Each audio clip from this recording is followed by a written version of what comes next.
Fé sem bandeiras. Como o cristão deve se comportar em relação ao voto? Artigo escrito por Felipe Amorim e publicado na Revista Adventista de agosto de 2026. Em períodos eleitorais, aquilo que deveria ser conduzido com prudência e discernimento moral frequentemente se transforma em motivo de divisão, hostilidade e desgaste espiritual. Tanto na igreja quanto no ambiente familiar, não é raro ver irmãos na fé e parentes comprometendo a convivência por causa de preferências políticas, como se a lealdade a candidatos ou projetos humanos pudesse determinar a fidelidade a Deus. Nesse contexto, o debate deixa de ser apenas uma questão cívica e passa a afetar a comunhão, o testemunho cristão e a saúde espiritual da comunidade. O problema não está no exercício do voto, mas na maneira como o processo eleitoral pode despertar paixões, rivalidades e atitudes incompatíveis com a vida cristã. É justamente nesse ponto que os conselhos de Ellen White se mostram profundamente atuais. Ao tratar do voto, ela não orienta o povo de Deus nem à omissão irresponsável nem ao ativismo político. Ao comentar a discussão entre irmãos acerca da participação nas eleições, ela escreveu: que todos eles procedam no temor de Deus. Mais adiante, advertiu: sejam quais forem as opiniões que tenham com relação a dar seu voto em questões políticas, não devem proclamá-las pela caneta ou pela voz. Dessas declarações emerge um princípio essencial: o cristão deve exercer seu direito de voto com consciência, responsabilidade e discrição, sem transformar suas convicções políticas em instrumento de agitação, disputa ou afirmação de superioridade moral. Responsabilidade moral. Nos conselhos de Ellen White, o cristão não é chamado à omissão diante da vida pública. Ao contrário, quando estão em jogo princípios morais relevantes, ela reconheceu a legitimidade de exercer influência, a favor do que é correto e contra o erro.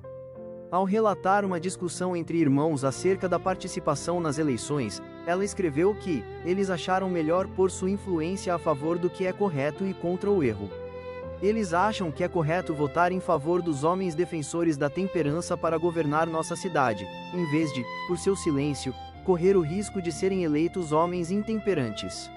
O contexto histórico ajuda a compreender melhor a citação. No século XIX, especialmente nos Estados Unidos, o movimento de temperança ocupava lugar central no debate moral e social, promovendo a moderação e, muitas vezes, a abstinência total do álcool, como resposta aos graves males causados pela embriaguez. Igrejas e organizações civis engajavam-se amplamente nessa causa por reconhecerem os efeitos destrutivos das bebidas alcoólicas sobre a família e a sociedade. Assim, quando Ellen White mencionou os defensores da temperança, não se referia a uma preferência política trivial, mas a uma questão de evidente relevância moral, ligada à preservação da vida, da família e do bem-estar da sociedade. Esse entendimento corrige um equívoco frequente: a ideia de que espiritualidade exige neutralidade absoluta diante de toda decisão pública. O que ela aprovava não era o partidarismo, mas a responsabilidade moral. O cristão pode votar quando entende que sua decisão representa apoio ao que mais se aproxima do direito e oposição ao que promove o erro. O voto, nesse sentido, não é expressão de paixão política, mas ato de consciência. Não se trata de idolatrar candidatos, mas de reconhecer que a omissão também pode produzir consequências morais. O ponto central é claro: o cristão não deve submeter sua consciência nem ao fanatismo político nem à passividade. Toda decisão deve ser tomada no temor de Deus.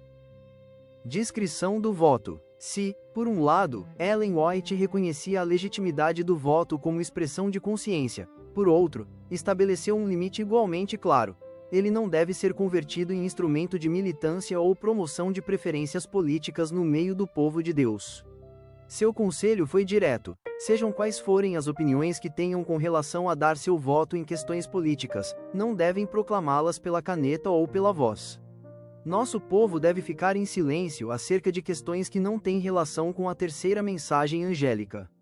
Esse princípio corrige uma tendência recorrente em períodos eleitorais: a exposição pública de convicções políticas como se fossem extensão direta da fé. O problema não está apenas no conteúdo da opinião, mas no risco de perda do foco espiritual. Quando questões políticas ocupam o centro das conversas e das tensões no ambiente eclesiástico, o que é secundário passa a competir com o que é essencial. Por isso, Ellen White orientou o silêncio em assuntos que não pertencem ao núcleo da missão da Igreja. O voto pode ser um legítimo ato de consciência, mas sua exposição pública pode facilmente gerar agitação, vaidade, pressão social e divisão. Quando membros da Igreja anunciam suas escolhas como se fossem expressão normativa da fé, produzem confusão espiritual.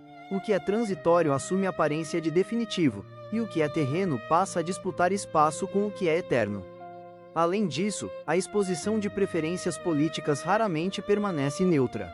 Frequentemente, cria um ambiente de influência, constrangimento e polarização. Ainda que de forma indireta, estabelece-se a expectativa de que outros adotem a mesma posição, e a comunidade se fragmenta em torno de preferências humanas. Em lugar de comunhão, instala-se a suspeita. Em vez de unidade na missão, surgem facções em torno de preferências humanas. O conselho de Ellen White, portanto, revela profunda sabedoria pastoral. O cristão pode votar segundo sua consciência, mas não deve transformar isso em proclamação pública. Assim, a escolha eleitoral pertence à esfera da responsabilidade individual diante de Deus, e não à esfera da militância verbal no ambiente da Igreja. Ao exercer o dever cívico, não transforme seu voto em propaganda. Haja de acordo com sua consciência, mas com discrição. Isso preserva a liberdade de consciência, protege a unidade da Igreja e impede que a política ocupe um espaço que pertence exclusivamente à verdade de Deus. Liberdade individual. Outro conselho de Ellen White a respeito do tema é ainda mais específico. Não basta que o cristão deixe de anunciar seu voto, ele também não deve assumir para si a tarefa de persuadir outros a votarem como ele. A orientação é clara: mantenha secreto seu voto. Não fique achando que é seu dever insistir com todo o mundo para fazer do jeito que você faz. O princípio aqui é inequívoco: o voto pertence ao âmbito da consciência individual diante de Deus, e não ao campo de controle de um irmão sobre a consciência do outro. Esse ponto é necessário porque o problema não se limita à exposição de preferências, mas à tentativa de transformá-las em norma para os demais. Infelizmente, em períodos eleitorais, muitos passam a agir como se sua avaliação tivesse caráter obrigatório, procurando recrutar, controlar e medir os outros por sua própria régua política. Quando isso acontece, a convivência cristã é afetada. O ambiente deixa de ser fraterno e passa a ser marcado por pressão e disputa de lealdades. Em lugar de comunhão, surgem imposições. Em vez de unidade, facções. O que deveria ser tratado com reserva e responsabilidade converte-se em campanha, patrulhamento e disputa de influência. Ellen White rejeitou esse comportamento com clareza.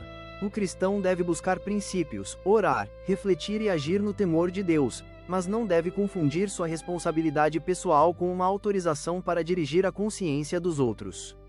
Cada membro comparece diante de Deus com responsabilidade própria. Cada um deve decidir com seriedade moral.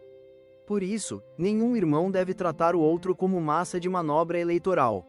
Cidadania cristã. Os conselhos de Ellen White sobre o voto são simples, mas profundamente necessários. Eles não incentivam nem a omissão irresponsável nem o engajamento político ruidoso.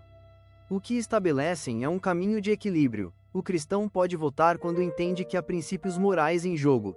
Deve fazê-lo com temor a Deus e senso de responsabilidade, mas não deve transformar sua escolha em propaganda pública nem assumir como missão persuadir outros a votar como ele. Se esses princípios fossem mais respeitados, haveria menos discussões inúteis, ressentimentos, divisões entre irmãos e menor desgaste nas famílias. Muitos conflitos não nascem apenas do fato de as pessoas pensarem de forma diferente, mas da insistência em transformar preferências políticas em pauta permanente, critério de julgamento e motivo de hostilidade. Quando isso acontece, a comunhão é ferida, a missão perde espaço e a Igreja passa a refletir mais o espírito do mundo do que o espírito de Cristo. Os conselhos de Ellen White tratam exatamente desse problema, ao impedir que o processo eleitoral seja transformado em palco de exibição, pressão e disputa. Ao mesmo tempo, esses princípios preservam duas dimensões que não podem ser sacrificadas: a responsabilidade moral e a liberdade de consciência. O cristão não deve ser manipulado pela pressão do grupo nem deve manipular os outros. Não deve ser indiferente aos problemas morais e sociais que afligem a sociedade, mas também não deve absolutizar sua opinião política. Seu dever é agir diante de Deus com oração, prudência, discrição e fidelidade espiritual. Isso exige maturidade, pois é mais fácil gritar do que refletir, pressionar do que respeitar, militar do que agir com humildade. No fim, a pergunta decisiva não é apenas em quem votar, mas como viver o período eleitoral de modo digno do Evangelho. A resposta bíblica permanece válida. Portanto, se vocês comem, ou bebem ou fazem qualquer outra coisa, façam tudo para a glória de Deus. 1 Coríntios 10:31 da manhã. Esse princípio também se aplica ao voto. O cristão deve atravessar o processo eleitoral não dominado pela paixão política, pelo orgulho ideológico ou pela disputa carnal, mas orientado por um propósito superior: viver, escolher e agir para a glória de Deus.